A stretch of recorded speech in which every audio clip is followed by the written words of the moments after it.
죽은 빵도 살려낸다는 토스터기 34만원, 자연풍에 가까운 바람이 나온다는 선풍기 55만원, 백자 항아리를 닮은 가습기 70만원. 이게 맞나 싶은 가격표를 달고 있는 이 제품들은 모두 발뮤다에서 나온 것들인데요. 회사 이름만 보면 북유럽 어딘가에 본사를 둔 갬성 짙은 회사 같지만 사실은 옆나라 일본 기업이라는 거. 착한 디자인에 그렇지 못한 가격 때문에 일본의 애플이라고 불리는 발뮤다. 그래서인지 최근에는 스마트폰 시장에도 진출했다가 폭망한 사건도 발생했는데 요건 영상 마지막에 언급하기로 하고요. 그럼에도 불구하고 발뮤다의 전망은 여전히 밝아요. 코로나로 전 세계가 직격탄을 맞은 2019년 빼고는 아름다운 우상향 그래프를 보여주고 있기 때문이죠. 특히나 한국인들의 발뮤다 사랑은 유별난 걸로 알려져 있어요. 지난 몇 년간 노노재팬 운동으로 매출에 타격을 입었음에도 불구하고 여전히 다른 국가들에 비해 한국이 압도적인 비중을 차지하고 있는 걸 보면 잘 알 수 있는데, 이걸 두고 한국인 특유의 허세성 소비 행태 때문이라고 평가하는 사람도 있고, 발뮤다가 비싼 이유는 그만한 돈을 지불할 만한 신기술이 들어있기 때문이고, 새로운 기술을 빨리 써보고 싶어하는 한국인들의 기질과 맞아떨어져서 발뮤다의 한국 인기가 높은 것이다 라고 말하는 사람도 있어요. 자, 그렇다면 발뮤다는 무엇이 특별하길래 사람들이 돈을 갖다 바치지 못해서 안달일까?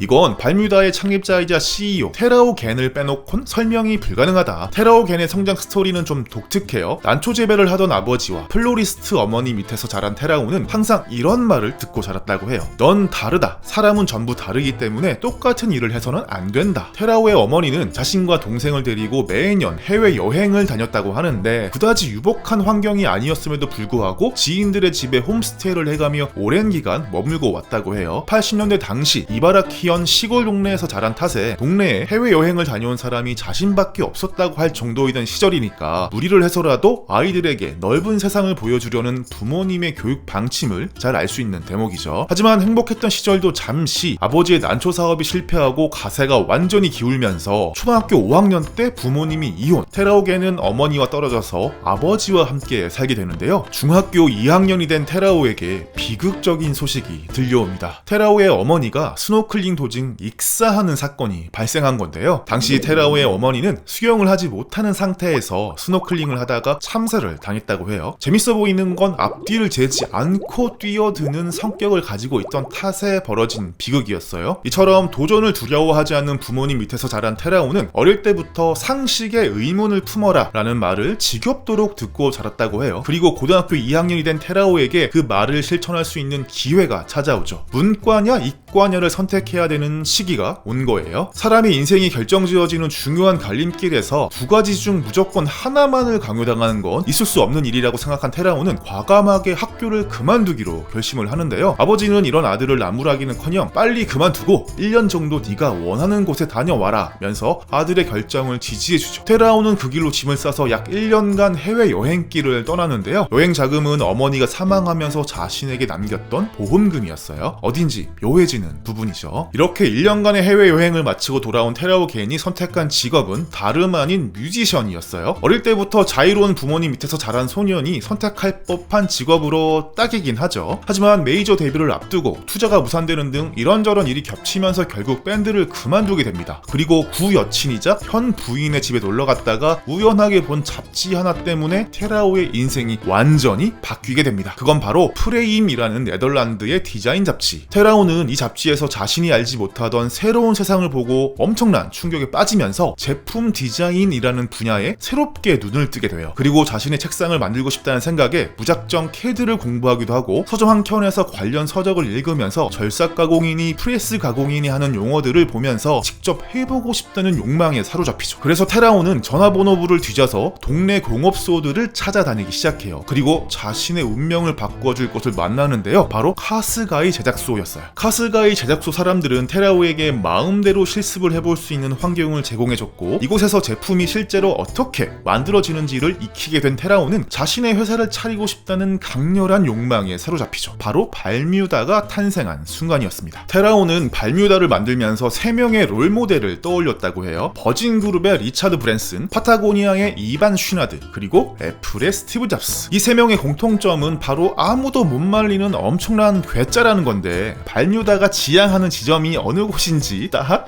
감이 오죠. 우리나라 사람들이 발뮤다를 좋아하는 이유 중에 하나가 이름에서 오는 어떤 신비감 때문이기도 할 텐데, 그게 바로 테라오가 정확히 노렸던 포인트였어요. 사실 발뮤다라는 이름 자체에 별다른 뜻은 없고 이것저것 떠올리다가 발뮤다라는 발음이 전 세계 누가 들어도 이국적이고 잊혀진 옛 문명의 이름 같아서 멋져 보였다고 해요. 그렇게 해서 발매된 기념비적인 발뮤다의 1호 제품은 애플 노트북용 냉각 거치대였어요. 2003년 발매 당시 34,800엔이라는 지금 봐도 믿기지 않는 고가의 가격에도 불구하고 인터넷에 올린 지 불과 2시간 만에 첫 판매 성공. 그 후 3달간 약 100대나 팔리면서 나름 성공적인 스타트를 끊었죠. 이걸 바탕으로 발뮤다에서 내놓은 두 번째 제품은 LED를 사용한 스탠드. 당시는 아직 방열 기술이 없어서 LED가 널리 사용되지 않던 시절, 테라온은 알루미늄이라는 소재를 이용해서 방열을 하는데 성공해요. 그런데 발뮤다의 이런 판매 전략, 즉 디자인을 개선시켜서 고가에 판매하는 전략에 빨간불이 들어오게 되는데요. 그게 바로 리만 쇼크였어요. 세계적인 금융위기 때문에 고급 제품에 대한 수요가 현저히 줄어들면서 발뮤다에게 위기가 찾아온 거죠. 테라오의 말에 따르면 팩스가 고장난 게 아닐까 하는 의심이 들 정도로 주문이 단 한 건도 들어오지 않았다고 하는데요. 그렇게 벌어놓은 돈으로 버티다가 운용자금이 딱 반년치 정도 남았을 때쯤 테라오겐은 이런 생각을 했어요. 어차피 망할 거라면 해보고 싶었던 걸 해보자. 그게 뭐냐? 테라오겐의 생각에 스타트업으로 시작해 대기업이 된 기업들은 시대의 흐름에 잘 올라탄 기업들이라고 생각했어요. 토요타와 소니는 전후 제조업 호황의 흐름에 올라탄 기업이고 애플이나 구글은 정보화 시대의 흐름에 잘 올라탔다는 거였죠. 그래서 나도 시대의 흐름에 한번 올라타보고 싶다. 그렇다면 지금의 흐름은 무엇이냐? 경기도 좋지 않고 지구온난화에 대한 불안감도 커지는 시대에 전기를 엄청나게 잡아먹는 에어컨 같은 제품은 분명히 시대를 거스르는 물건이다. 그렇다면 나는 저전력으로 쓸 수 있는 선풍기를 만들어 봐야겠다라는 생각을 한 거예요. 그런데 선풍기라는 게 발명되고 나서 그 모양과 기능의 변화가 거의 없는, 그야말로 태초부터 완벽에 가깝게 만들어진 물건이어서 단순히 디자인만 바꿔서 판다면 여지껏 자신이 했던 사업과 별 다를 바가 없었을 텐데, 테라온은 모든 기계나 기술은 자연의 모방이다 라는 정의를 내리고 선풍기에 새로운 가치를 부여해줄 무언가를 찾기 시작했어요. 즉 선풍기라는 것은 자연의 바람을 인공적으로 재현한 물건인데, 자연의 바람을 맞으면 기분 좋게 시원하지만 선풍기 바람을 오래 맞고 있으면 어딘지 피곤하고 불쾌해진다는 게 선풍기가 가진 최고의 문제다. 선풍기로 자연 바람을 재현만 할 수 있다면 선풍기에 새로운 가치를 부여할 수 있을 것이라고 본 거예요. 자, 문제점은 쉽게 파악했지만 그 정답은 쉽게 찾지 못하던 어느 날, 의외로 엉뚱한 곳에서 문제가 풀리게 되는데요. 우연히 TV를 보다가 초등학생들이 30인, 31각 경기를 하는 것을 본 거예요. 그 중에서 발이 느린 아이가 있었는데 30명이 그 아이를 중심으로 모이게 되는 것을 보고 기가 막힌 아이디어가 떠오릅니다. 유체라는 것은 현저한 차가 생길 때 균형을 잡으려는 습성이 있다. 수면에 고차가 생기면 항상 일정하게 맞춰지고 기압은 반드시 높은 곳에서 낮은 곳으로 흐른다. 자, 그렇다면 바람도 마찬가지 아닐까? 서로 다른 속도를 내는 팬 두 개에서 바람이 동시에 나오면 어느 순간 합쳐져서 매우 자연스러운 바람이 나오지 않을까? 곧바로 실험에 돌입한 테라온은 정말 자신의 생각대로 굉장히 자연스러운 바람이 생성되는 걸 확인할 수 있었어요. 그렇게 2010년 발뮤다라는 브랜드를 지금의 위치로 자리잡게 해준 1등 공신 그린팬이라는 선풍기가 탄생합니다. 발뮤다 특유의 감성적인 디자인에다가 새로운 기능이 합쳐진 이 그린팬은 입이 떡 벌어지는 가격에도 불구하고 40만 대라는 경이로운 판매고를 기록하면서 프리미엄 선풍기라는 새로운 카테고리를 만들게 되는데요. 이후로 발뮤다에서 나오는 제품들은 기존에 있던 가전들의 단점들을 족집게처럼 찾아내서 개선한 것으로 유명세를 타기 시작해요. 귀찮게 물통에다가 물을 채우지 않고 제품에 바로 물을 부어도 되는 가습기, 스팀을 뿜어서 빵의 겉면을 마르지 않도록 해주는 토스터기, 머리나 손에 그림자가 생기지 않게 해주는 스탠드 등 이런 제품들이 연달아 히트하면서 발뮤다는 애플 못지않은 충성팬을 거느린 브랜드로 발돋움할 수 있게 된 거예요. 하지만 언제나 성공만 할 것 같았던 발뮤다에게도 시련의 시간이 찾아옵니다. 가전에서 벗어나 처음으로 스마트폰을 출시했던 발뮤다의 도전이 처참한 실패로 막을 내렸기 때문이죠. 100만 원이 훌쩍 넘는 가격임에도 불구하고 한참 떨어지는 스펙과 시대를 역행하는 디자인은 발뮤다의 팬들마저 고개를 돌리게 만들었어요. 테라오겐은